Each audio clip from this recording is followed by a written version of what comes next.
Un quart d'heure environ avant l'arrivée de Leif, je pris mes béquilles et allai m'installer sur le siège le plus proche de la porte d'entrée pour être sûr qu'elle m'entende lui crier d'entrer.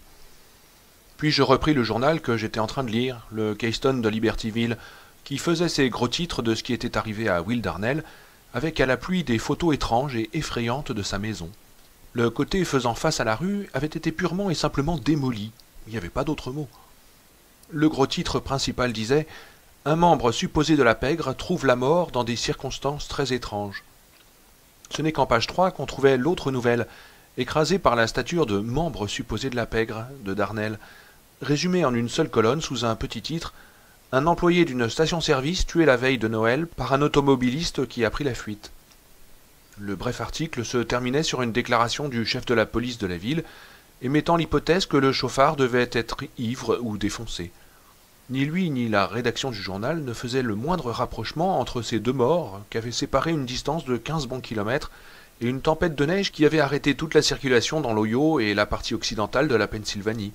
Mais je ne manquais pas de rapprocher les deux événements. J'eusse préféré ne pas avoir à le faire, mais cela m'eût été impossible. C'est alors qu'on sonna à la porte. « Entre !» hurlai-je en me soulevant sur mes béquilles.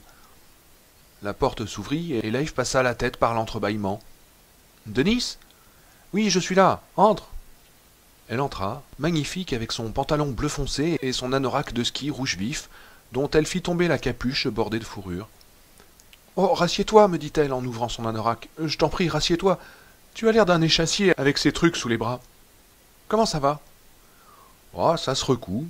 Et toi ?»« Oh, j'ai déjà été en plus grande forme, répondit-elle. Va suspendre ton anorak et viens t'asseoir, lui dis-je. Elle alla l'accrocher dans l'entrée et revint lentement dans le salon. Et tes parents ? Moi, j'ai demandé à mon père d'emmener tout le monde. J'ai pensé que... Je haussai les épaules. Nous serions mieux seuls pour parler. Elle se tenait à côté du sofa et me regardait. Ses cheveux étaient réunis en une queue de cheval peu serrée, retombant sur son épaule gauche. Ses yeux étaient de la couleur de son pull, peut-être un peu plus sombre. « Denis, crains-tu quelque chose pour lui ?»« Craindre ? Je suis horrifié, oui. »« Que sais-tu de cette voiture ? Que t'a-t-il raconté ?»« Pas grand-chose. »« Leif, veux-tu boire quelque chose ? Il y a de quoi dans le réfrigérateur. » Je saisis mes béquilles. « Oh, reste tranquille, je vais y aller moi-même. »« Et toi ?»« Un Canada Dry, s'il en reste. » Elle passa dans la cuisine et je contemplais son ombre danser sur le mur. Un poids sembla écraser mon estomac, presque une sensation maladive. Mais cette maladie porte un nom, cela s'appelle tomber amoureux. Elle revint avec 2 Canada Dry et 2 verres remplis de glaçons. « Merci, fis-je en prenant le mien. « Oh non, merci à toi, merci d'être là. S'il me fallait faire face à ça toute seule, je crois que je sais pas. »« Allons, c'est tout de même pas si grave que ça. »« Ah non ? Elle était au courant pour Darnell ?» Je fis oui de la tête. « Et l'autre, le Don Vandenberg ?» Nous étions donc 2 à Libertyville à avoir fait le rapprochement.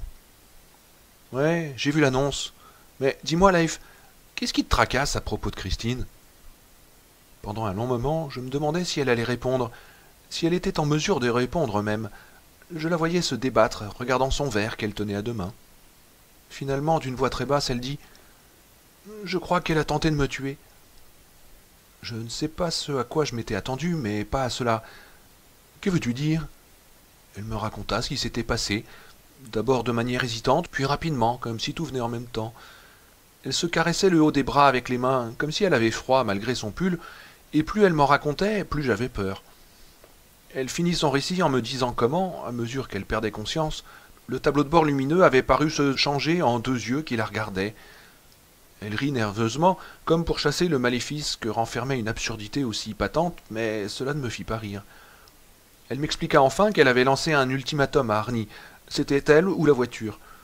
Il avait réagi avec fureur et il ne s'était plus revu. Ensuite, il s'est fait arrêter, ajouta-t-elle, et c'est là que je me suis mise à réfléchir à ce qui est arrivé à Buddy Repperton et aux autres types. Et maintenant à Vandenberg et Darnell, dis-je. Elle se toucha le front et le frotta, comme si elle commençait à avoir mal à la tête. Ouais, la veille de Noël, quand je t'ai appelé et que mes parents étaient en visite chez le patron de mon père, j'imaginais cette voiture dehors et leur tombant dessus, mais nous savons maintenant qu'elle avait assez à faire ce soir-là pour s'en prendre à mes parents. Et puis, elle, toujours elle, on dirait vraiment que c'est un être vivant. Je ne voyais que trop bien à quel point elle avait besoin de réconfort, et jusqu'où cela pourrait aller. Bien sûr, il y avait Arnie entre nous, et une partie de moi, bien sûr. Mais avant, c'était avant, et maintenant, je pris mes béquilles, me dirigeai jusqu'au canapé, et vins m'étaler maladroitement à côté d'elle. Les coussins soupirèrent. Comme ma mère a toujours une boîte de mouchoirs de papier sur la table basse près du canapé, j'en pris une poignée que je tendis à Leif. Elle me remercia. Alors je mis mon bras autour de ses épaules. Elle se raidit quelques instants, puis me laissa l'attirer contre mon épaule. Elle tremblait légèrement. Nous restâmes ainsi tous les deux, aussi effrayés l'un que l'autre de faire le moindre geste, je crois. La pendule tic-taquait au-dessus de la cheminée. Une lumière d'hiver très vive entrait par les fenêtres. La tempête avait cessé à la fin de la matinée, le jour de Noël. Le ciel bleu et pur semblait nier qu'il y avait eu quoi que ce soit qui ressemblât à de la neige, mais les jardins, recouverts d'une épaisse couche blanche, venaient le rappeler. « Et l'odeur dont tu m'as parlé, repris-je, es-tu sûr de cela ?»« Et comment ?» répliqua-t-elle en s'écartant de moi et en se redressant. Je ramenai mon bras contre moi, à la fois déçu et soulagé. « Une odeur horrible de pourri. Pas de doute possible. Mais pourquoi? L'as-tu senti aussi ?» Je fis non de la tête. Je n'étais pas aussi affirmatif qu'elle là-dessus. « Que sais-tu de cette voiture, au juste, Denis? Je vois sur ton visage que tu sais quelque chose. » Je pris ses mains dans les miennes. « Eh bien, voilà. Arnie a acheté Christine à un type qui est mort depuis. Un bonhomme qui s'appelait Roland D. Lebet. Nous revenions un jour du travail l'été dernier, quand nous l'avons aperçu, et Arnie a voulu avoir cette voiture dès l'instant où ses yeux se sont posés dessus. Je pense aujourd'hui, même si au début j'ai cru le contraire, que Lebet voulait lui aussi de toutes ses forces qu'Arnie ait cette voiture. Il lui en aurait même fait cadeau au besoin. C'est à croire qu'en voyant Christine, Arnie a su, de même que Lebet a su en voyant Arnie. Leif retira ses mains. Arnie a dit qu'il avait payé. Ah, pour ça il a payé, oui, et il paye encore. Enfin, ce qui reste d'Arnie. Je ne comprends pas ce que tu veux dire. Oh, je vais te montrer. Je vais te faire voir dans quelques minutes, mais permets-moi d'abord de raconter l'histoire par le début. D'accord ? Lebet avait une femme et une fille dans les années 50. Sa fille est morte au bord d'une route, d'étouffement, à cause d'un hamburger. Le visage de Leif pâlit, blêmi, devenant presque translucide comme du verre recouvert de buée. « Leif, ça ne va pas ?»« Si, » répondit-elle avec un calme effrayant, mais sa bouche se tordit et, se levant, elle me demanda « Où est la salle de bain ?»« Au bout du couloir, Leif. T'as une tête Oh, je vais vomir !» fit-elle avec la même placidité. Elle avança vers le couloir. Elle n'avait plus sa grâce de danseuse. Elle hâta le pas en arrivant près de la porte de la salle de bain, l'ouvrit précipitamment, puis j'entendis les bruits. J'appuyai mon dos sur le canapé et mis ma main devant mes yeux. Lorsqu'elle revint, elle était encore très pâle, mais semblait aller mieux. Elle s'était lavé le visage, qui était encore un peu humide. « Oh, je suis désolé de t'avoir raconté cela. Oh non, ça ne fait rien. J'ai été un peu surprise, pour ne pas dire plus. Mais dis-moi simplement une chose, Denis. Ce que tu m'as raconté, est-ce vrai? Est-ce bien vrai? Ah oui, c'est vrai. Il y a la suite. Mais veux-tu en entendre davantage? Oh non. Mais dis-le-moi quand même. Écoute, on peut parler d'autre chose, tu sais. Il serait peut-être plus prudent pour nous de ne pas le faire. Eh bien, alors, j'ajouterais que la femme de Lebet se suicida quelque temps après le décès de sa fille. La voiture joua un rôle dans ce suicide, oui. De quelle manière? Leif, de quelle manière? Je lui racontai donc tout. Pas seulement la petite fille et sa mère, mais tout ce que Georges Lebet m'avait raconté de son frère. Son puits sans fond de colère, les gosses qui se moquaient de ses vêtements et de ses cheveux, sa fuite dans l'armée, les camions militaires, la rouspétance continuelle contre les merdeux, surtout ceux qui faisaient réparer leurs belles grosses bagnoles aux frais de l'État, la guerre, la mort du troisième frère en France, la vieille Chevrolette, puis la vieille Hudson Hornet. « Ce mot, murmura Leif. Lequel? Merdeux. Arnie l'emploie tout le temps. Ouais, je sais. Nous nous regardâmes, elle remit ses mains dans les miennes. Tu as froid, dis-je. Bravo, Gulder, brillante remarque. J'avais envie de remettre mon bras autour de ses épaules, mais je me retins.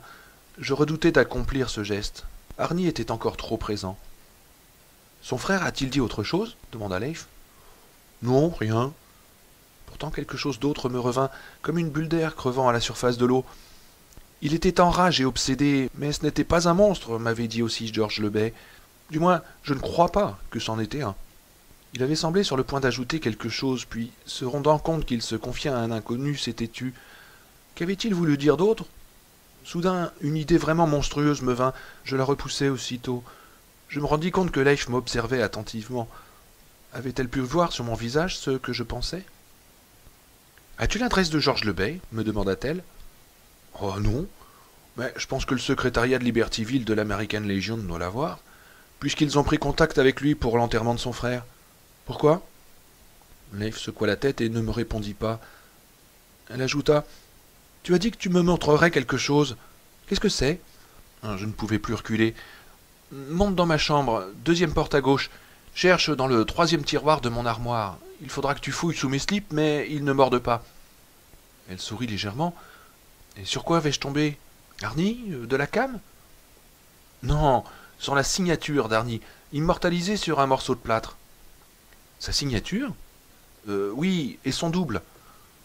5 minutes plus tard, elle était de nouveau assise sur le canapé, et nous examinions en silence les deux signatures. Leif me regarda interloqué. Ce sont bien des bouts de ton... Oui, de mes plâtres, en effet. Est-ce une blague ou quoi? Non, pas le moins du monde. J'ai vu Arnie signer les 2 fois. Mais les 2 signatures ne se ressemblent pas du tout. Ah, qu'il dis-tu? Mais Arnie ne ressemble pas non plus à ce qu'il était depuis qu'il a cette maudite voiture.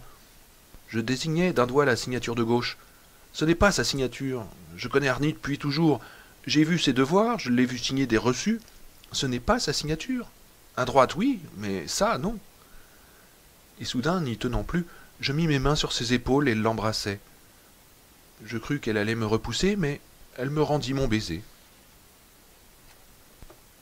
Au cours des 3 semaines qui suivirent, Leif et moi jouâmes au détective et nous tombâmes amoureux l'un de l'autre. Le lendemain, Leif s'était rendu à la mairie, au service des immatriculations automobiles, et pour 50 cents avait obtenu 2 photocopies. Mes parents étaient à la maison lorsqu'elle arriva. Ma sœur fut visiblement fascinée par Leif, et cela m'amusa de voir, une semaine plus tard, qu'Ellie se mettait à se coiffer exactement comme Leif. J'eus envie de la taquiner, mais je me retins. Quant à mes parents, ils s'entretinrent un moment avec Leif autour d'une tasse de café, avec la dernière des politesses. Si ma mère était conduite à la chaise électrique et qu'elle bousculait l'aumônier, elle trouverait moyen de s'excuser. Il était évident qu'ils aimaient bien Leif, mais aussi qu'ils ne comprenaient plus ce qui se passait au juste et ce qu'Arnie devenait là-dedans. Ils finirent par réagir comme tous les parents. Ils se dirent que c'était des histoires de mômes et s'occupèrent de leurs affaires. Papa s'excusa le premier sous prétexte que son atelier était en désordre après les fêtes. Maman déclara qu'elle voulait écrire un peu. Dès que tout le monde fut parti, Leif posa devant nous les 2 photocopies qu'elle avait obtenues. L'une était la nouvelle immatriculation d'une Plymouth 58, 4 portières, rouge et blanche, en date du 1er novembre 1978, et signée Arnold Cunningham. Son père avait co-signé en dessous. Ouais, c'est bien la signature qu'il a toujours eue, fis-je. Celle qui m'a mise juste après mon accident. À présent, voyons l'autre papier. Leif le posa à côté de la première photocopie. Il s'agissait de l'immatriculation d'une Plymouth neuve, 4 portières, rouge et blanche, en date du 1er novembre 1957. La coïncidence des dates me déplut tout de suite, et à Leif aussi. Regardez un peu cette signature, me dit-elle. On pouvait lire l'écriture de Roland D. Lebey, mais c'était l'écriture qu'Arnie avait utilisée pour la seconde signature. Il ne fallait pas être grand clerc ou expert graphologue pour le voir. Leif chercha mes mains. Je pris les siennes. Vous ai-je dit ce que mon père fabriquait dans son atelier au sous-sol? C'était des jouets. Oui, cela vous paraîtra un peu bizarre, mais c'était là son violon d'Ingres. Quand nous étions petits, Ellie et moi étions les principaux bénéficiaires des jouets de papa. Arnie en avait également trouvé quelques-uns sous son arbre de Noël, ainsi qu'Emeka Rutters, la meilleure amie d'Ellie quand elle était plus jeune. Mais à présent, mon père donnait presque tout ce qu'il fabriquait à l'armée du salut. Celle-ci lui avait même décerné 3 prix, 3 années de suite, mais mon père les cachait dans un tiroir. Il confectionnait des boîtes à outils miniatures, des ours en peluche. Il les baptisait toujours Owen, si c'était un ourson, ou Olive, si c'était une fille. J'avais usé 6 Owen au cours de mon enfance, et Ellie autant d'Olive. Il fabriquait des petits théâtres de poupées, mais c'était surtout des jouets en bois qui l'intéressaient. Jusqu'à la guerre du Vietnam, il avait confectionné des soldats par bataillon entier, mais depuis 5 ans, ils avaient disparu de son établi. Ce soir-là, après le dîner, je descendis le rejoindre dans son atelier. Maman et Ellie étaient sorties. Papa balayait. Il y eut un long silence. Je savais que cela allait venir et ça ne manqua pas. Dis-moi, Denis, Leif ne sortait-elle pas avec Arnie, autrefois? Oui, en effet, lui répondis-je. Je croyais qu'il allait me sortir un laïus du genre piquer la petite amie du copain, mais il n'en fait rien. Nous ne le voyons plus guère. Crois-tu qu'il ait honte de ce qui lui est arrivé? Je ne sais pas. À mon avis, il n'a pas à s'en faire. Darnell mort, je doute qu'il prenne même la peine de le poursuivre. Non? Oh non, pas Arnie, non. Il aura peut-être une amende et le juge lui fera la leçon, mais personne n'a envie de gâcher la vie d'un jeune blanc bien gentil qui doit occuper une belle place dans la société. Ouais, sans doute pas, dis-je. Mis à part qu'il n'est plus exactement comme ça, pas vrai, Denis? Ouais, il a changé, en effet. Et quand l'as-tu vu pour la dernière fois? Début novembre. Et qu'est-ce qui a changé en lui? J'en sais rien. Et Leif? Non plus, pas vraiment. Nous avons quelques soupçons. Veux-tu m'en parler? J'aimerais bien, oui, mais je crois préférable de me taire pour l'instant. Ah, entendu, comme tu veux. Il continuait de balayer le sol. Le frottement des poils sur le ciment produisait un effet presque hypnotique. Il reprit. Envoie-moi à paître si ma question est trop intime, Denis, mais Leif ne sort plus avec Arnie, n'est-ce pas? Ah non, papa. Et sort-elle avec toi? Ma foi, je sais. Je ne crois pas. Pas encore, veux-tu dire? Eh bien, ouais, disons ça comme ça. Je commençais à me sentir mal à l'aise et mon père dut le voir, mais il continua à me poser des questions. Elle a rompu avec Arnie parce qu'il n'était plus le même? Ouais. Est-il au courant pour toi et elle? Papa, il n'y a rien à savoir. Du moins, pas encore. Permets-moi de te donner un petit conseil. Qu'il ne sache rien de ce qu'il y a entre vous. Ne me dis pas qu'il n'y a rien. Vous essayez de l'aider, pas vrai? Oh, je ne sais si Leif ou moi pouvons faire quelque chose pour lui, papa. Je l'ai aperçu 2 ou 3 fois. Ah bon? Où ça? En ville. Tu sais, Libertyville est tout petit. Il quoi? Il a paru à peine me reconnaître. Il a l'air plus âgé. Maintenant qu'il n'a plus de boutons, il fait nettement plus vieux. J'ai toujours cru qu'il ressemblerait à son père, mais maintenant... Denis, n'est-il jamais venu à l'idée qu'Arnie était en pleine dépression? Oh, si. Mais j'aurais voulu pouvoir dire à mon père qu'il y avait d'autres explications, bien plus terribles. Sois prudent, en tout cas, dit-il. Et je devinais que, sans rien en dire, il pensait à ce qui était arrivé à Will Darnell. Sois prudent, Denis. Leif m'appela le lendemain pour m'apprendre que son père, appelé à Los Angeles pour affaires, leur avait proposé à sa mère et à elle de l'accompagner pour échapper quelques jours au froid et à la neige. Ma mère est enchantée, et je n'ai aucune raison de refuser. Nous serons partis une dizaine de jours. Ah ben, formidable, profites-en, lui dis-je. Tu crois que je dois vraiment les suivre? Bon, tu serais folle de ne pas le faire. Denis? Oui? Elle baissa la voix et ajouta. Sois prudent, hein. Eh bien, j'ai beaucoup pensé à toi depuis quelques jours. Sur quoi elle raccrocha immédiatement, me laissant surpris et ravi, quoique la culpabilité fût encore présente. Essayais-je vraiment d'aider Arnie? Oui, il valait mieux que Leif s'éloigne pour quelques jours. Le 29 décembre, dernier jour ouvrable de l'année, j'appelai l'American Legion de Libertyville et demandai à parler à son secrétaire. Quelques minutes plus tard, j'avais l'adresse personnelle de George Lebay à Paradise Falls, dans l'Ohio. Le 31 décembre, je me décidai enfin à appeler Arnie. J'y pensais depuis 2 jours. Je n'avais pas vraiment envie de l'appeler, mais il fallait que je le voie. J'avais acquis la conviction que je ne pourrais rien conclure tant que je ne l'aurais pas fait, et que je n'aurais pas revu Christine. Ce fut Regina Cunningham qui répondit. Sa voix était pleine d'une raideur solennelle. « Ici la maison Cunningham, j'écoute. Regina, c'est Denis. »« Denis !» Elle parut à la fois surprise et contente. C'était à nouveau la voix de la Regina que j'avais connue autrefois, Celle qui nous donnait à Arnie et à moi des sandwichs au beurre de cacahuète avec des petits morceaux de bacon. Comment te portes-tu?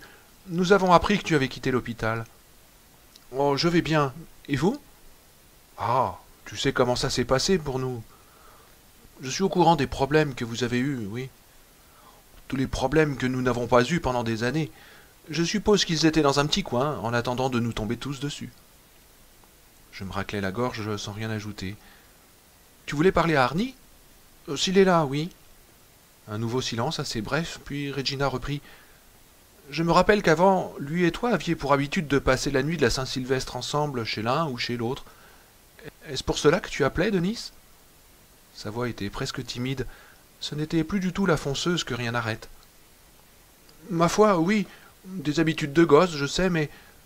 Oh, mais non, bien au contraire, reprit-elle.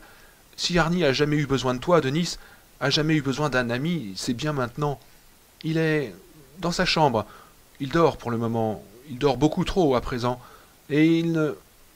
Il ne quoi, Regina? Il n'a pas encore fait de demande pour entrer en faculté, éclata-t-elle d'un coup, baissant immédiatement la voix de peur qu'Arnie ne l'entende.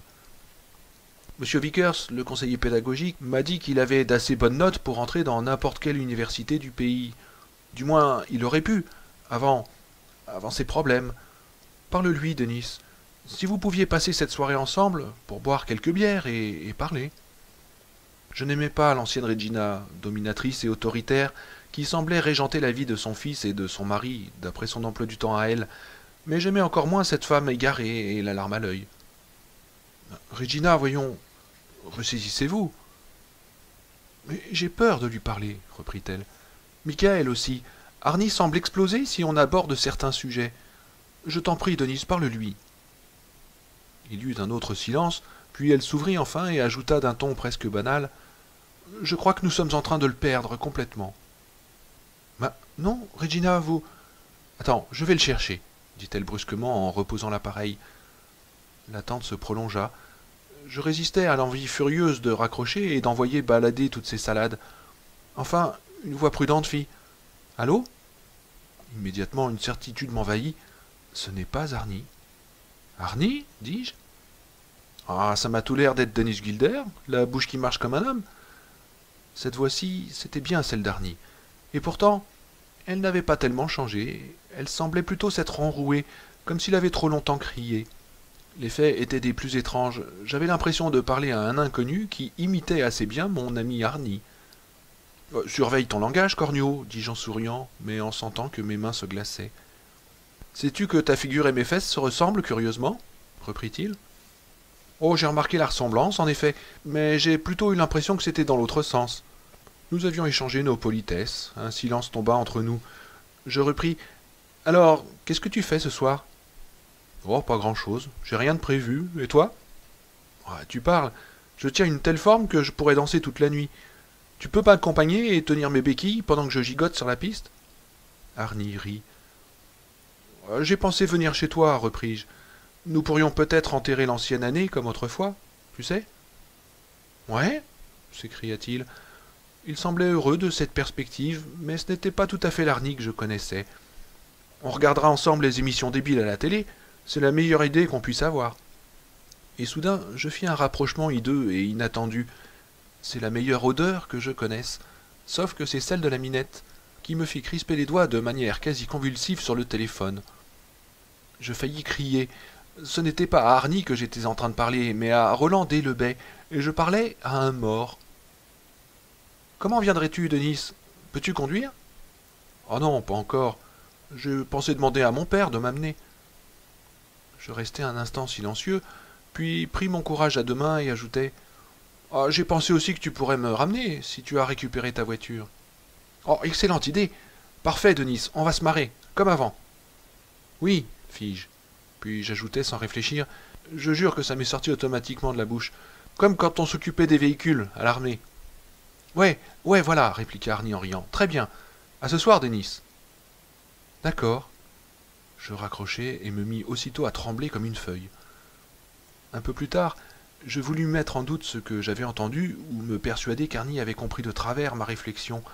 Mais quelques minutes après que j'eus raccroché, ma certitude était complète. Lebet s'était emparé de lui.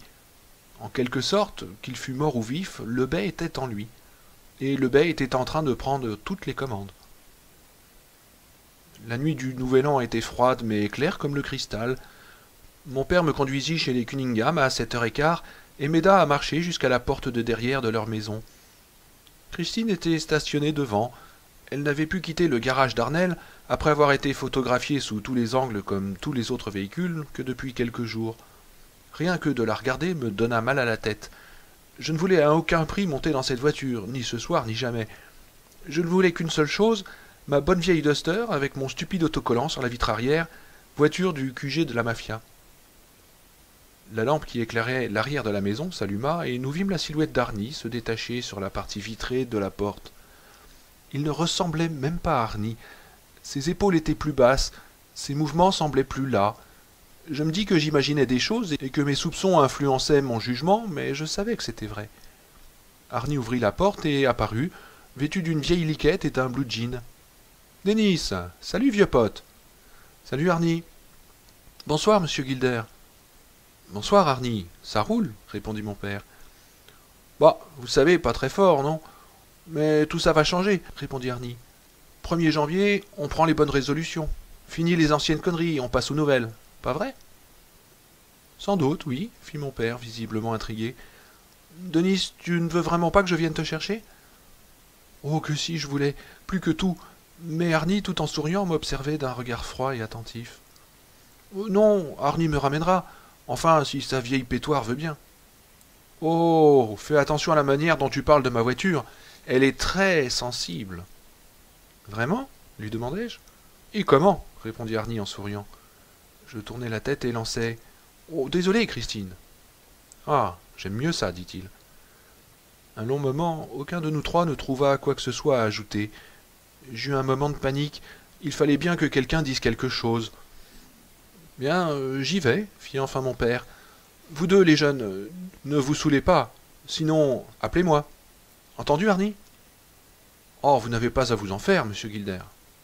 Nous nous en tirerons très bien, ajoutai-je, avec sur mon visage un sourire faux. Rentre et dors sur tes 2 oreilles, papa, tu en as besoin. Oh, fais attention à ce que tu dis sur mon visage, il est très sensible, me répondit-il.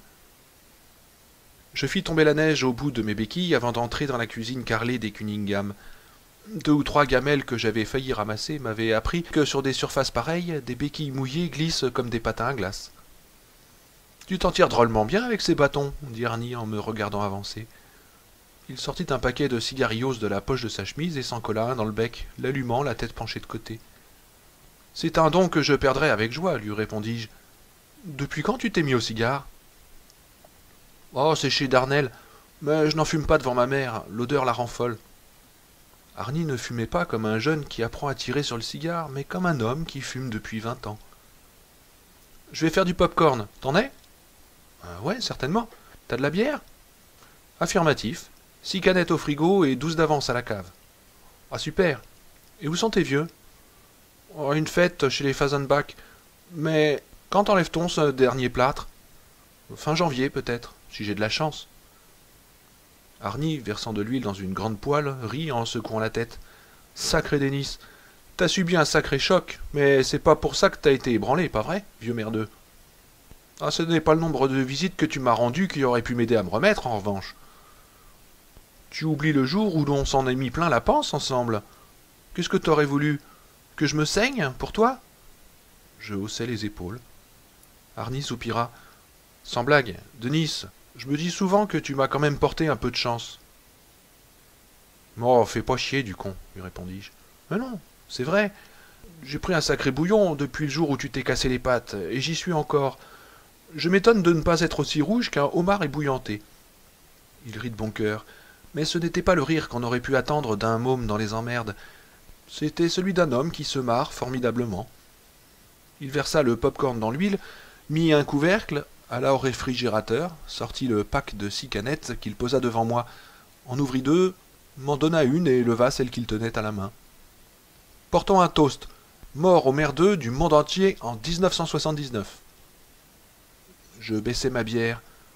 Oh non, je peux pas boire à ça, vieux. Je vis une lueur de colère dans ses petits yeux gris. Bah, à quoi veux-tu boire alors? À l'homme, par hasard? À nos futures études, repris-je. Il me lança un regard morne où toute bonne humeur avait disparu. J'aurais dû m'attendre à ce qu'elle te parle de ces conneries. Ma mère est quelqu'un qui n'a jamais su rien faire en douceur. Elle embrasserait le cul du diable pour arriver à ses fins. Je reposai ma bière sans y avoir touché. Elle n'est pas allée aussi loin. Elle m'a simplement dit que tu n'avais encore fait aucune demande et que ça l'inquiétait. Mais c'est ma vie. Je ferai ce qui me plaira, dit-il. Et la fac, t'en fais pas partie? Si, j'irai, mais au moment voulu. Tu peux le lui dire si elle t'en parle. Au moment voulu, mais pas cette année. Certainement pas. Si elle se figure que je vais jouer les bisutes après toute la merde que j'ai dû endurer cette année, elle se met le doigt dans l'œil. Pas question, mon pote. Que vas-tu faire alors? Moi, je me tire. Je vais prendre Christine et nous allons plaquer cette saleté de patelin. Tu me suis? La voix d'Arnie avait changé de nouveau. Et ce n'était pas que la voix. Le visage de Lebet apparaissait sous celui d'Arnie, comme une chose morte remontant à la surface. Je n'ai eu que de la merde, et je pense que ce salaud de Jenkins est encore après moi. Mais il ferait bien de faire gaffe, sinon il y passera aussi. Qui est Jenkins? Lui demandai-je. Oh, peu importe, ça n'a pas d'importance. Sur la cuisinière, le pop-corn commençait à éclater. Ah, il faut que j'aille le remuer, Denis. Alors, tu veux porter un toast ou pas? Ça m'est égal, tu sais. Entendu. À nous?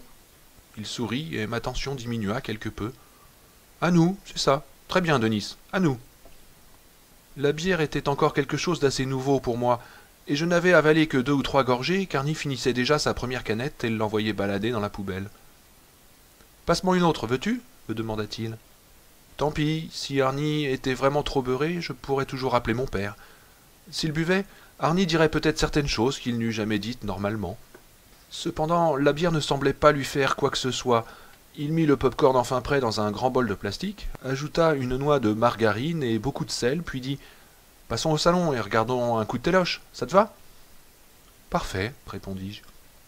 Je coinçai mes béquilles sous mes aisselles et fis mine de prendre les 3 bières qui restaient pour les emmener. « Oh, je viendrai les chercher, t'en fais pas. Ne va pas toutes recasser. » Il me sourit, et pendant cet instant, il ne fut rien ni personne d'autre que l'Arnie Cunningham que j'avais toujours connu, à tel point que cela me fendit le cœur. À la télévision, la guimauve habituelle de toutes les Saint-Sylvestre, nous la laissâmes marcher tout en devisant. Je racontai à Arnie mes séances de rééducation à l'hôpital, et au bout de 2 bières, je lui fis l'aveu que j'avais parfois peur de ne jamais remarcher normalement. Ne plus jouer au foot m'indifférait, mais cela, pas. Il hochait la tête calmement et m'écoutait avec compréhension. Mais en vérité, je ferais aussi bien d'interrompre cette description et de vous avouer que je n'ai jamais passé une soirée aussi étrange de ma vie. Je devais connaître des choses bien pires, mais rien d'aussi étrange, d'aussi disjoint. C'était comme regarder un film sur un écran où le point n'aurait pas été tout à fait réglé. Parfois c'était bien Arnie, mais à d'autres moments ce n'était plus lui du tout. Il avait acquis des petites habitudes que je ne lui avais jamais remarquées, comme de faire tourner nerveusement ses clés de voiture en les tenant par le rectangle de cuir auquel elles pendaient, de faire craquer ses articulations, et même de se mordre parfois la partie charnue du pouce. De plus, bien qu'il eût avalé 5 bières alors que je finissais à peine ma 2e, il ne semblait absolument pas ivre. D'un autre côté, certaines manières typiques d'Arnie paraissaient avoir entièrement disparu.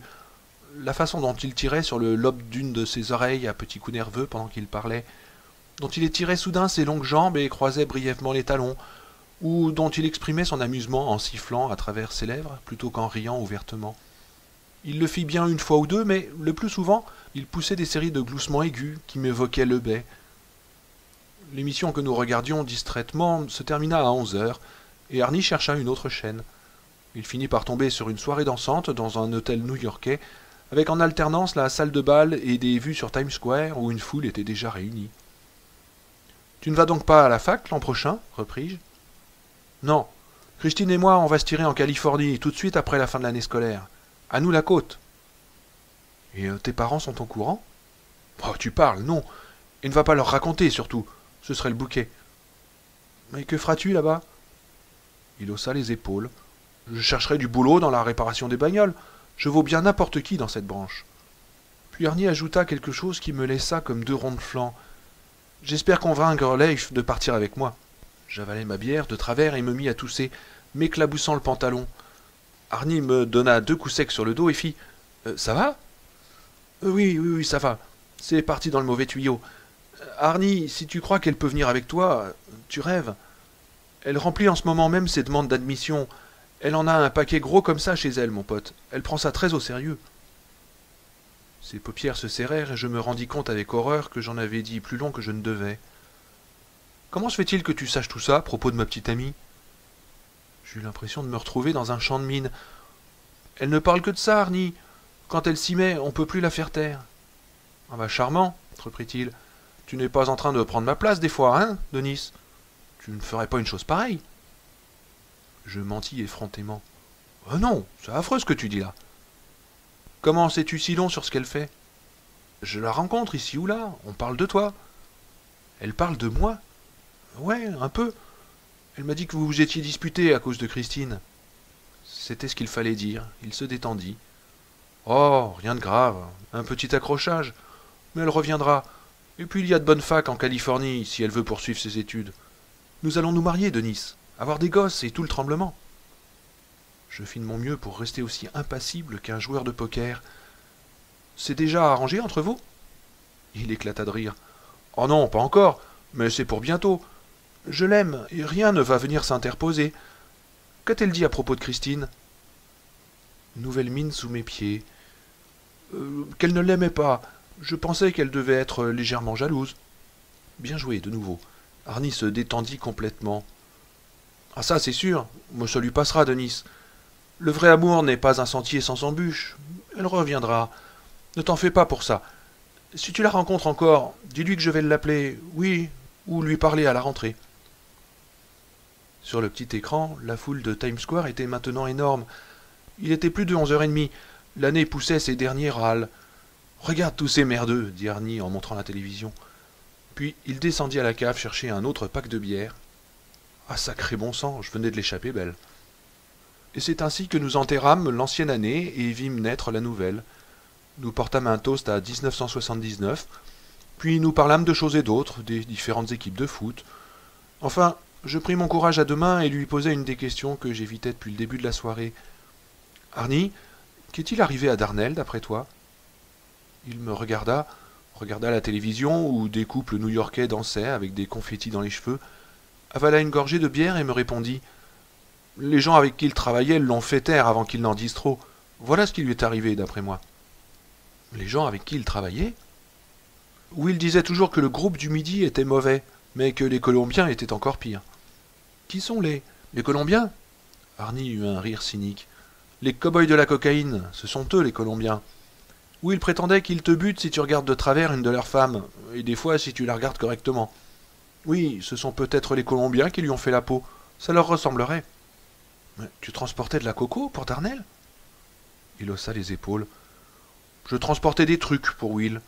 La cocaïne, seulement une fois ou deux. Dieu merci, ce n'était que des cigarettes quand ils m'ont chopé. Et ils ne m'ont pas loupé. Oh, les vaches! Mais si c'était à refaire, je serais encore partant, vois-tu? Oui, il était un vieux salopard, mais d'un certain côté, c'était pas un mauvais bougre. Mais il en savait trop.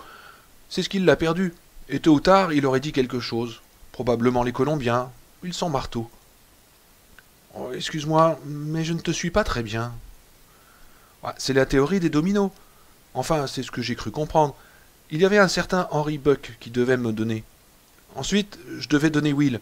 Et là, grand chelem, Will devait donner les gens du Midi qui lui revendaient la cam, les clopes et toute la marchandise qui les coulait. Ce sont ces gens-là que les flics voudraient avoir. Je hochai la tête. Enfin, bref, reprit Arnie, buvons encore une bière, puis je te ramène chez toi. J'ai bien aimé cette petite soirée, Denis. Oui, moi aussi, vieux. Je ne voulais plus boire, mais je pris quand même la bière qu'il me tendait pour repousser le moment inévitable de monter dans Christine. Cet après-midi, l'idée m'avait paru nécessaire pour me faire moi-même une idée sur la voiture. Mais maintenant, cela me paraissait démentiel et terrifiant. J'avais l'impression que le secret que Leif et moi partagions allait éclater dans ma tête comme un gros œuf fragile. Je sentis un rire fou me monter à la gorge, je le noyais sous la bière. « Écoute, Arnie, je peux appeler mon père pour qu'il vienne me chercher, tu sais, il sera encore debout. »« Bah, t'en fais pas, je pourrais marcher 5 kilomètres en ligne droite. »« Oui, mais j'ai pensé que... »« Oh, je parie que t'es impatient de reprendre le volant, pas ? » ?»« Oui, c'est vrai. Il n'y a rien de plus beau qu'être au volant de sa propre bagnole. sauf peut-être l'odeur de la minette. L'heure avait sonné. Pendant que je me rhabillais, je souhaitais de toutes mes forces que Michael et Regina rentrent juste à ce moment de leur soirée et que Michael me ramène. Le premier petit matin de 1979 était glacial. Au bout de l'allée scintillaient des millions de cristaux de glace. Il y avait Christine, ses vitres noires couvertes de gelée. Le groupe du Midi ou les Colombiens. Mélodramatique certes, mais possible. À cette différence près que la mafia descend les gens, les pousse par la fenêtre, les étrangle. Mais les démolir avec une voiture? Oh, les Colombiens alors. Arnie a dit que les Colombiens étaient dingos. Et si c'était vraiment Christine? Et si elle avait découvert que Leif et moi avions des soupçons? Pire, que nous fricotions tous les deux. Une voiture ordinaire pouvait-elle devenir le lieu de résidence d'un démon dangereux et puant? Une maison hantée roulant sur Goodyear? Lorsque je me laissai tomber sur le siège à côté d'Arnie, l'odeur me sauta immédiatement à la gorge, cette odeur riche de mort et de décomposition. Arnie mit le contact et le moteur s'alluma instantanément, comme si le véhicule était tout chaud, vivant, au lieu d'être froid.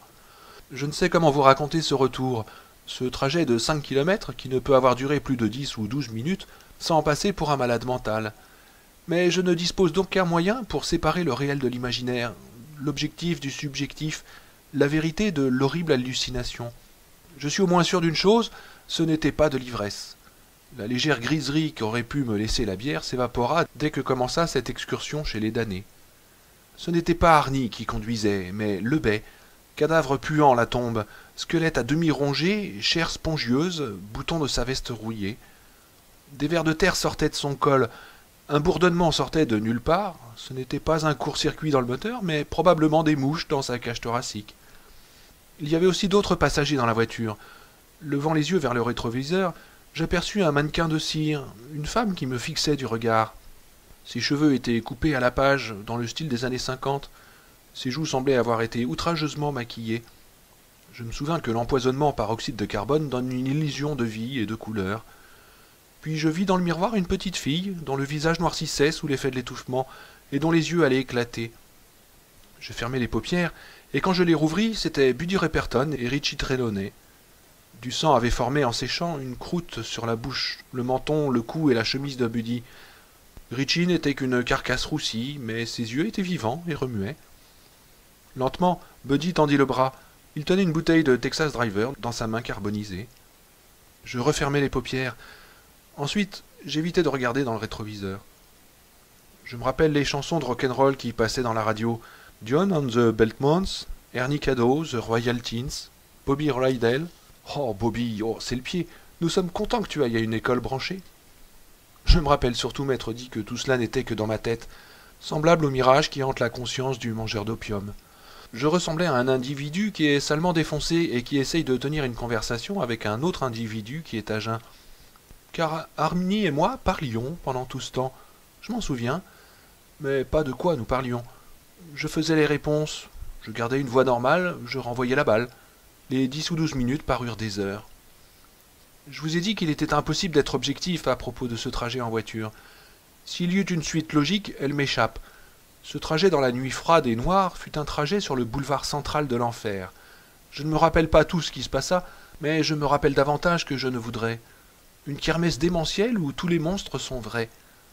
De plus, nous avions remonté le temps, ou plus exactement, les rues du Libertyville actuel ressemblaient à une mince pellicule superposée à un décor qui semblait tendre ses bras morts vers nous, tentant de nous happer pour ne plus jamais nous relâcher. Arnie s'arrêtait à des carrefours où nous avions parfaitement le droit de passer. À d'autres où les feux étaient au rouge, Christine s'avançait sans même freiner. Dans la grande rue, je vis la bijouterie Shipstad et le théâtre du Strand, deux bâtiments rasés en 72 pour faire place à la nouvelle Pennsylvania Merchants Bank.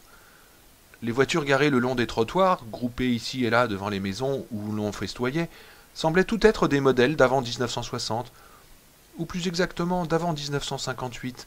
Buick, DeSoto, Firelite, Dodge Lancer 57, Ford Fairlane, Pontiac, Rambler, Packard, Studebaker, et même une Hetzel flambant neuve. Ouais, cette année ça va aller mieux. Je me tournai vers Arnie. C'était Lebet, cadavre pourrissant de bande dessinée d'épouvante. Ses doigts étaient des os.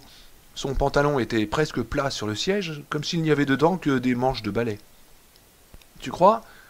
Je me retenais de respirer les miasmes suffocants de l'intérieur de la voiture. Sans hésitation. C'était de nouveau Arnie, s'arrêtant à un stop. « Tout ce que je demande, c'est que tu m'aides, Denis. Ne laisse pas ma mère t'attirer dans toutes ces conneries. Tout ça va se régler finalement. » De nouveau, c'était le Bay, souriant d'un rictus sans chair à l'idée que tout allait se régler finalement. Je sentis que je commençais à perdre mes esprits. J'allais sûrement crier d'ici peu. Mes yeux se posèrent sur le tableau de bord, et je vis alors ce que Leif avait elle-même vu. Ce n'étaient pas des compteurs avec des aiguilles, mais des yeux verts, luminescents et énormes, qui me fixaient. Et puis, au bout d'un certain temps, le cauchemar prit fin. La voiture s'arrêta au bord du trottoir, dans un quartier de la ville que je ne connaissais pas. Des maisons y étaient un peu partout en construction, et les phares puissants de Christine éclairaient une grande pancarte qui disait « Résidence Mapleway, contactez l'agence immobilière de Libertyville. » « Eh bien, te voilà rendu, fit Arnie. Tu pourras t'en sortir tout seul jusqu'à ta porte. » Je contemplais ce quartier désert, en n'y comprenant rien, et fis oui de la tête. Mieux valait me retrouver ici, seul et soutenu par mes seules béquilles, que dans cette terrible voiture. Je sentis un large sourire de plastique se peindre sur ma figure. « Certainement, je te remercie. » Le Bay me regarda, rictus aux lèvres. « Reste simplement de mon côté, Denis. Tu sais ce qui arrive aux merdeux qui n'en font rien. »« Oui, » répondis-je dans un souffle. J'ouvris la portière, sortis mes béquilles et me hissai dehors, sans songer à la glace sur laquelle je pouvais glisser. Les béquilles tinrent bon. Et soudain, l'univers sembla se retourner sur lui-même, comme quand on tourne dans l'eau d'une piscine. Les lumières des maisons s'allumèrent, mais en réalité, bien entendu, elles étaient déjà là. Mes parents s'étaient installés à la résidence Mapleway en juin 59, un an avant ma naissance. Nous habitions encore au même endroit, mais on n'appelait plus le quartier résidence Mapleway depuis 63 ou 64 au plus tard. J'avais devant moi ma maison d'aujourd'hui, dans ma rue actuelle.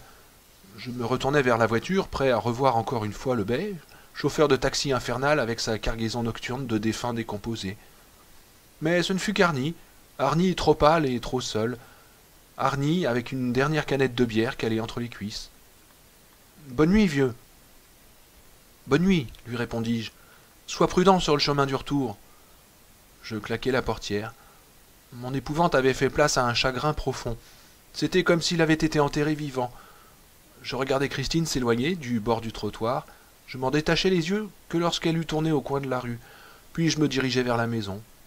Mon père avait versé sur l'allée un sac de 5 kilos de sel en pensant à mon retour. Pendant la nuit du 5 au 6 janvier, Rudolph Jenkins, de la police de Pennsylvanie, fut tué par quelqu'un ou quelque chose. Le journal ne parlait que de ça le lendemain matin. Le policier chargé de l'enquête sur Will Darnell est assassiné dans les environs de Blairsville, hurlait le gros titre. L'article ajoutait qu'on soupçonnait une obscure organisation du crime d'être derrière ce meurtre. Le groupe du Midi, aurait dit Arnie, ou ces dingues de Colombiens. Pour moi, je savais qu'il s'agissait d'autre chose. La voiture de Jenkins avait été poussée sur une route de campagne déserte et projetée sur le bas-côté, avec une telle violence qu'il n'en restait qu'un tas de ferraille inerte. Ce salaud de Jenkins est encore après moi. Il ferait bien de faire gaffe, hein, sinon il y passera aussi. Reste de mon côté, Denis. Tu sais ce qui arrive aux merdeux qui n'en font rien. Avec Jenkins dedans.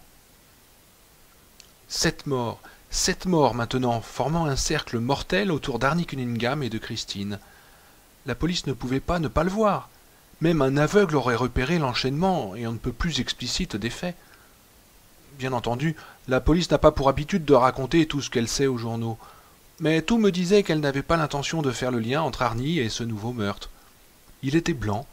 Il se trouvait à Philadelphie quand Repperton et ses copains avaient trouvé la mort. Chez son oncle et sa tante avec ses parents, quand Darnell y était passé.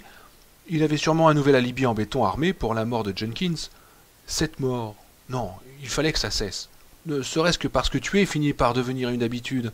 Si Michael et Regina ne voulaient pas entendre parler des projets californiens de leur fils, ils pourraient être les suivants et y passer à leur tour, ensemble ou séparément. Ou bien supposons qu'Arnie demande à Leif sa main le jour de la rentrée du trimestre, en pleine salle de classe, et qu'elle refuse. Qui la pauvre Leif apercevrait-elle garée le long du trottoir lorsqu'elle rentrerait chez elle le soir même? Leif devait revenir de Californie le lendemain soir. Le Bay, mort et pourtant encore vivant, avait tué Arnie, et Arnie voulait maintenant à tout prix avoir Leif. Je revis l'assurance d'Arnie me déclarant qu'il allait l'épouser, puis avec une clarté terrifiante, je vis la nuit de noces. Elle levait le regard dans l'obscurité d'une chambre de motel et voyait un cadavre en décomposition ricanant au-dessus d'elle. Elle criait pendant que Christine, encore parée des petits rubans de crêpe blanc au poignet de ses portières, avec le mot « jeune mariée » inscrit au savon sur la vitre arrière, attendait fidèlement dehors. Christine savait que Leif n'en aurait pas pour longtemps et qu'elle serait là pour la remplacer. Je fermais les paupières pour chasser ces images. Non, il ne fallait pas que Lebet ait Leif. Je devais l'en empêcher. Ce soir-là, j'appelai Georges Lebet. « Oui, monsieur Gilder, me répondit-il d'une voix fatiguée. Je me souviens parfaitement de vous. Je vous ai parlé le soir de l'enterrement de mon frère. Que puis-je pour vous ?» Son ton indiquait qu'il espérait que je n'allais pas trop lui en demander. « J'ai un problème, monsieur Lebet, et je ne sais pas exactement par quel bout le prendre. Cela concerne votre frère. »« Je ne vois pas quel genre de problème vous pouvez avoir avec lui. Rolly est mort. »« Justement, je ne crois pas qu'il le soit vraiment. »« Qu'est-ce qui vous prend ? Si c'est une plaisanterie, je vous assure qu'elle est du dernier mauvais goût. »« Non, je ne plaisante pas. Laissez-moi seulement vous raconter une partie de ce qui s'est passé ici depuis que votre frère est mort. Monsieur Gilder, j'ai plusieurs tas de copies à corriger, un livre à finir et guère le temps de m'amuser à... S'il vous plaît, monsieur Lebet, je vous en prie, aidez-moi, et aidez mon ami Arny. » Il y eut un très long silence, puis il soupira et dit « Eh bien, racontez-moi votre histoire. » Puis il ajouta « La peste soit de vous. » Je lui racontai alors tout, depuis les premiers ennuis d'Arny avec Repperton, en passant par l'accident de Squanting Hills, ce qui s'était passé la nuit de Noël, le pare-brise qui se recomposait, et le compteur de kilomètres qui marchait en arrière, la radio de la voiture qui ne semblait pouvoir capter que des vieilles chansons, les 2 signatures sur mon plâtre, dont celle qui ressemblait à celle de son frère, le fait qu'Arny disait constamment merdeux, etc. Je lui racontais tout, sauf ce qui s'était passé quelques jours avant, tandis qu'Arny me ramenait en voiture. Ce n'était pas que je voulais le lui cacher, mais je n'en eus pas la force. Je ne l'ai d'ailleurs jamais raconté, sauf maintenant, 4 ans après. Il y eut un long silence. « Monsieur Lebet, vous êtes toujours là ?»« Oui, oui, oui. Je ne voudrais pas vous blesser, monsieur Gilder, enfin, Denis, mais vous vous rendez certainement compte que ce que vous suggérez va bien plus loin que les phénomènes psychiques acceptables et entre dans le domaine de la folie, dis-je. Non, ce n'est pas le mot que je voulais employer. D'après ce que vous me dites, vous avez subi un très grave accident sportif. Vous avez été 2 mois à l'hôpital et vous avez beaucoup souffert pendant quelque temps. Ne pensez-vous pas que votre imagination... Il y a eu 7 morts ici, monsieur Lebet. Ce n'est pas de l'imagination. Il y a les signatures sur les plâtres. Ce n'est pas de l'imagination non plus. Je peux vous en envoyer une photocopie. Vous me direz si l'une des 2 n'est pas exactement de l'écriture de votre frère. Cela peut être un faux, volontaire ou involontaire. Si c'est ce que vous croyez, faites-la examiner par un expert en graphologie. Je suis prêt à payer les frais. Faites-le alors. Mais moi, je n'ai pas besoin de preuves supplémentaires, monsieur Lebet. Mais que voulez-vous de moi alors? Que je partage votre fantasme? Ne comptez pas sur moi. Mon frère est mort. Sa voiture est une voiture comme les autres. Il mentait, et je le sentais, même au téléphone. Je voudrais que vous m'expliquiez quelque chose que vous m'avez dit le soir où nous avons parlé. Quoi donc? Vous avez dit qu'il était obsédé et fou de colère, mais que ce n'était pas un monstre. Du moins, avez-vous précisé que vous ne croyiez pas qu'il en était un. Puis j'ai eu l'impression que vous changiez complètement de sujet. Mais plus j'y pense, plus je me dis qu'en fait, vous n'avez pas changé du tout de sujet. Ce que vous avez dit ensuite, c'est qu'il n'avait jamais fait de mal directement, ni à sa femme, ni à sa fille. Denis, vraiment, Écoutez, si vous alliez vraiment ajouter autre chose, dites-le, je vous en prie.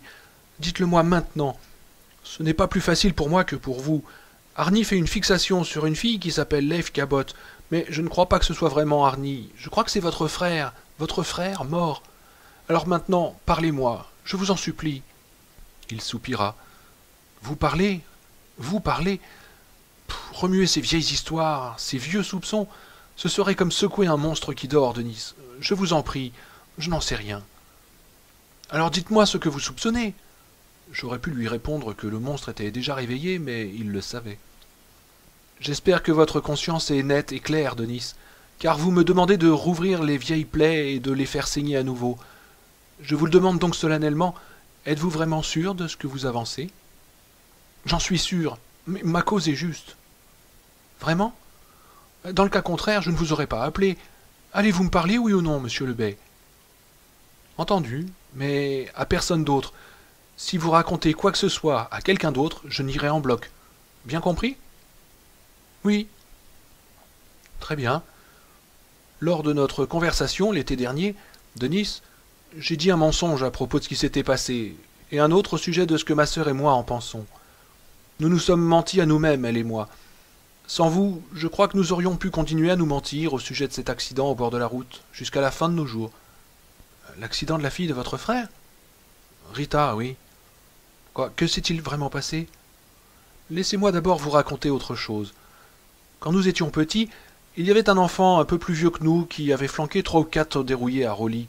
J'ai oublié son nom, c'était une brute. Il s'en prenait à Rolly à cause de ses vêtements, par exemple. Il lui demandait s'il avait changé de slip depuis un mois ou deux. Rolly ripostait, mais la petite brute se moquait de lui et le repoussait de ses longs bras. Il lui cognait dessus jusqu'à ce qu'il fût fatigué ou bien que le nez de Rolly saignât. Celui-ci se terrait dans un coin ensuite, fumant une cigarette avec du sang et de la morve qui séchait sur son visage. Si mon autre frère ou moi approchions, il nous rouait de coups. Une nuit, la maison de la petite brute brûla. Lui, son frère et son père brûlèrent avec. La sœur fut atrocement brûlée. On a dit que c'était le fourneau de la cuisine. C'est possible, mais les sirènes m'avaient réveillé et je vis par la fenêtre Rolly qui revenait en traversant la haie de houx pour regagner la chambre que je partageais avec lui. Son visage était noir de fumée et il sentait l'essence. Il me vit, les yeux ouverts dans l'obscurité, et me dit « Si tu caftes Georgie, je te tue. » Depuis, j'ai toujours voulu me dire, Denis, qu'il n'avait fait que regarder l'incendie. « Quel âge avait-il alors » demandai-je. « Oh, il allait sur ses 13 ans. L'hiver suivant, il y eut une bagarre lors d'une partie de hockey, et un certain Randin Throgmorton ouvrit le crâne de Rolly d'un coup de batte. Rolly s'évanouit, et le docteur dut lui faire une douzaine de points de suture.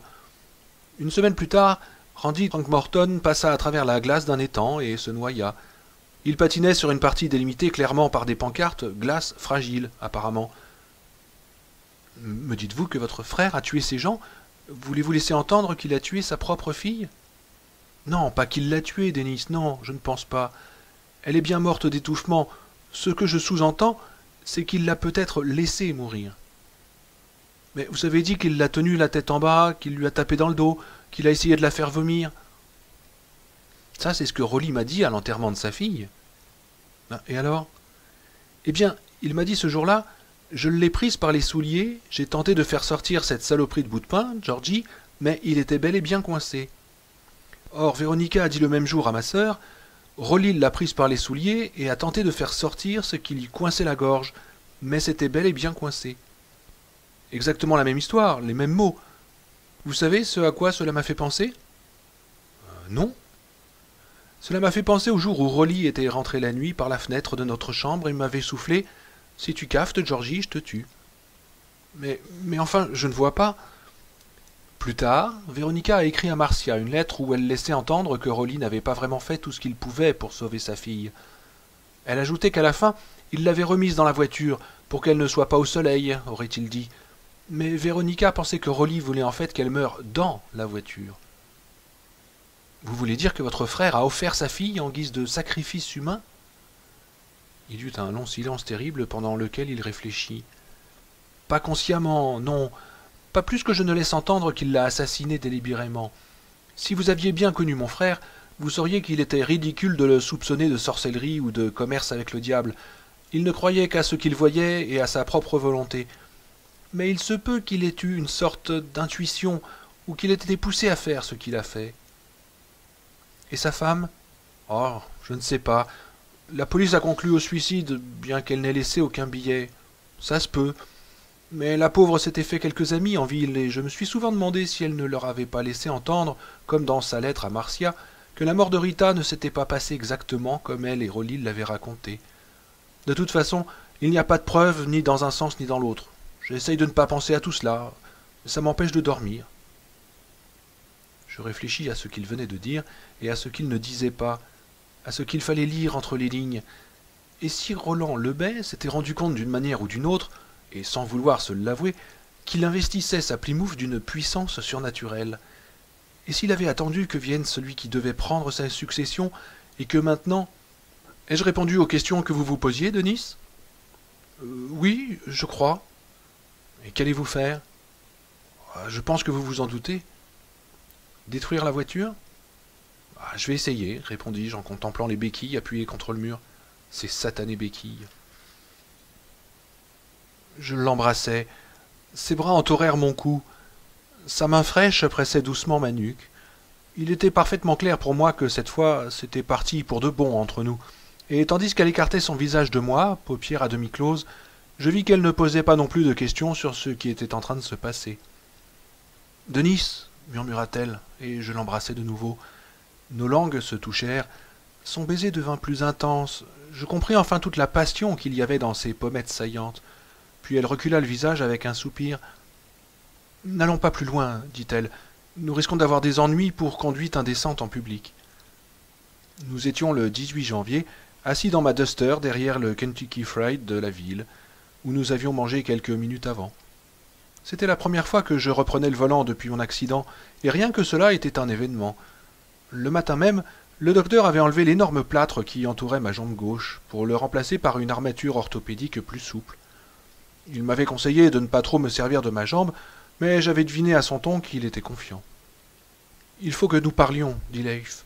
« Non, embrassons-nous encore un peu. En parlant maintenant, le reste plus tard. »« Il a donc recommencé ?» lui demandai-je. Leif opina.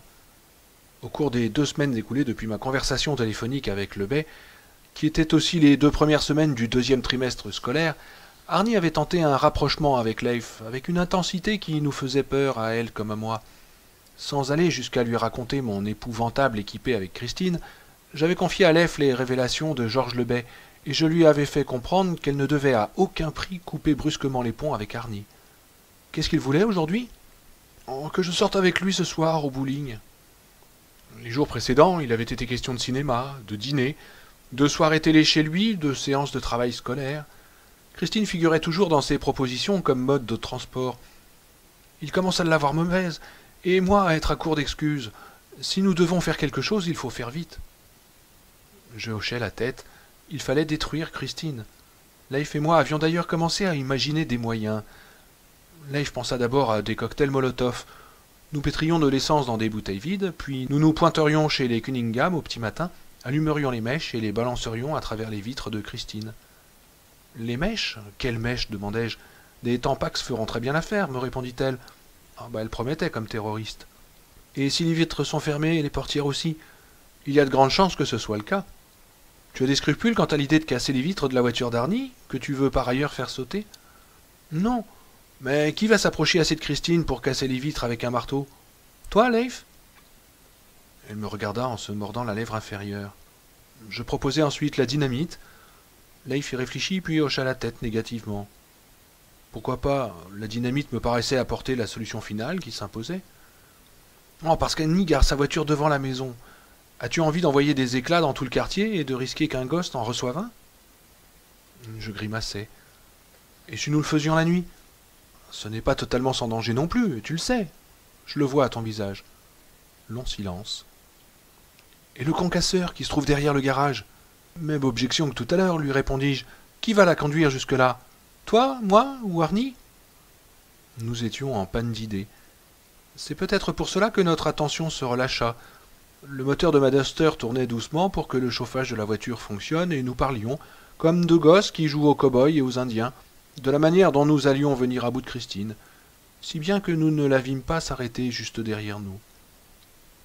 J'étais en train d'expliquer à Leif qu'Arnie avait fait des demandes d'admission précisément dans les mêmes facultés qu'elle, quand elle eut un hoquet brusque qui me coupa net la parole. Une expression d'horreur se peignit sur son visage. Je tournai la tête vers le pare-brise qu'elle fixait, yeux écarquillés et bouche bée. Arnie se tenait juste devant ma voiture. Que s'était-il passé? Arnie s'était garé juste derrière nous pour aller se chercher un poulet, lui aussi, sans nous voir. Pourquoi nous aurait-il vus, d'ailleurs? Il faisait presque nuit, et une Duster maculée de boue ressemble à une autre. En ressortant du Kentucky Fried, il s'était retrouvé nez à nez avec ce tableau, Leif et moi enlacés, les yeux dans les yeux. Oh, rien qu'une coïncidence. Une coïncidence sinistre et hideuse. Mais je reste persuadé aujourd'hui encore que c'est Christine elle-même qui l'amena là. Il y eut un long silence glacial. Leif poussa une sorte de gémissement. Le col de la veste d'Arnie était remonté, encadrant un visage qui passa d'une expression d'incrédulité à une grimace de haine. Il lâcha le poulet qu'il venait d'acheter. « Denis !» murmura Leif. « Oh mon Dieu, Denis !» Il se précipita. Je crus d'abord qu'il allait venir me sortir de ma voiture et me casser la gueule. Je me voyais déjà rebondissant sous ses coups, incapable de riposter à cause de ma mauvaise jambe, sous les lampes qui éclairaient l'aire de stationnement et qui venaient de s'allumer. Sa bouche était tordue en une expression hideuse que je ne lui avais jamais vue. Mais il est vrai que ce n'était déjà plus le visage d'Arnie, c'était le bec que j'avais en face de moi. Cependant, Arnie passa à côté de nous sans s'arrêter, et me retournant, je vis alors Christine. J'ouvris ma portière et m'agrippai à la gouttière qui longe le toit pour m'extraire de la voiture. Le froid paralysa instantanément mes doigts. « Denis, non !» cria Leif.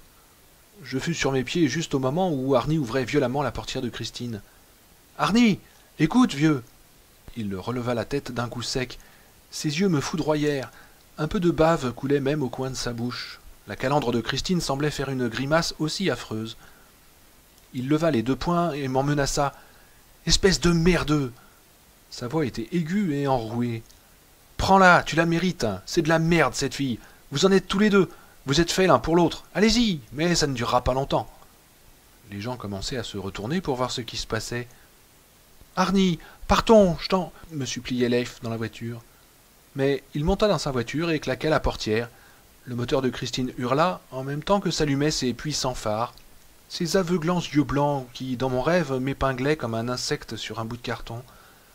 Et par-dessus, le visage terrible d'Arnie, la face du diable écœuré par le péché. Ce visage, hanté et haineux, vit dans mes rêves depuis. Puis il fit place à un crâne, et Leif poussa un cri perçant. Elle s'était retournée pour suivre la scène. Elle le vit donc aussi, et put se rendre compte que tout cela n'était pas que dans mon imagination.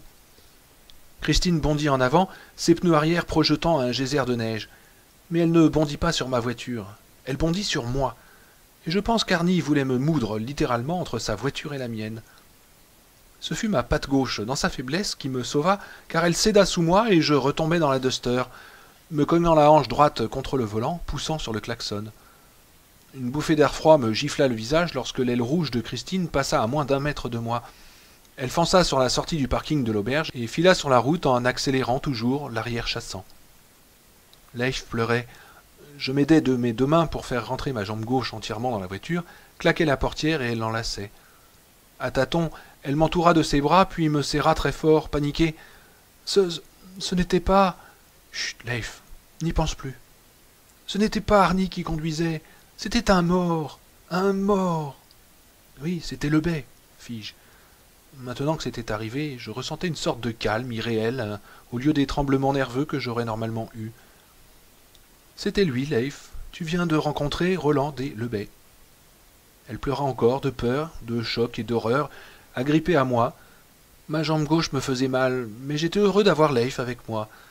Maintenant que ça s'était produit, il me semblait qu'aucune autre conclusion n'eût été possible. La paix de ces 2 semaines, la simple joie d'avoir Leif, tout cela était trompeur.